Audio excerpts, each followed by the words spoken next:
柳川藩初代藩主立花宗茂である。わしは天正9年、別記道節様の一人娘、銀千代の婿養子として、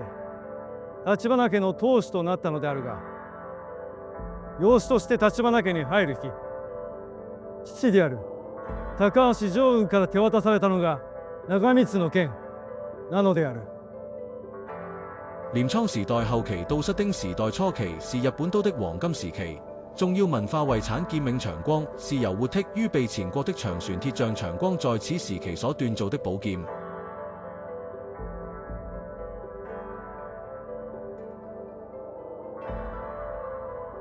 長光是一位為後世留下了眾多傑作的名將，但其中大部分都是長劍。像本作這樣的寶劍，不僅罕見，而且極為珍貴。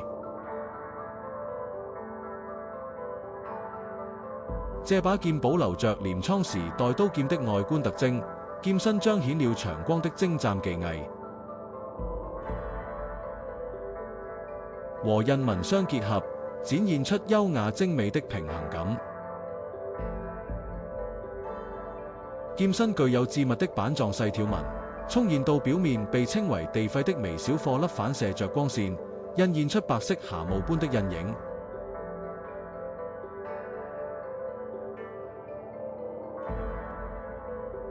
不工整的印紋由沖現的細小顆粒組成，像積雪一樣明亮清澈，展現出一種只有長光才能打造出來的神秘美感。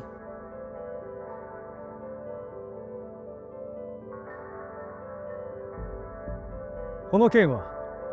わしが生涯特別に大切にした刀剣の一つである。道節様のもとに養子に入る日、父上はこのように言われた。これから先、決してわしを父と思うようなことがあってはならぬ。もし明日にも、わしと道節様が敵味方になったならば、ためらうことなく、道節様の先陣に立ち、わしを討ち取れ。そなたにその覚悟が決まらず、道節様から離絶されるようなことになれば、この岩屋の城に戻らず、潔く自害せよ。この言葉とともに手渡されたのが長光の剣なのじゃ。わしはこの剣を父の形見と思い、常にそば近く置いておった。這把劍作為立花家的珍寶，並因其稀有性和歷史價值，於1937年5月25日被指定為重要文化財產。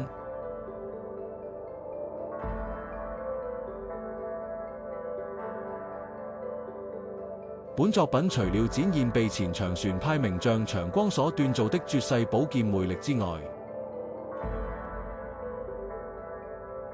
船向我們講述了生活在戰國時代的立花宗茂和其父親邵運的故事。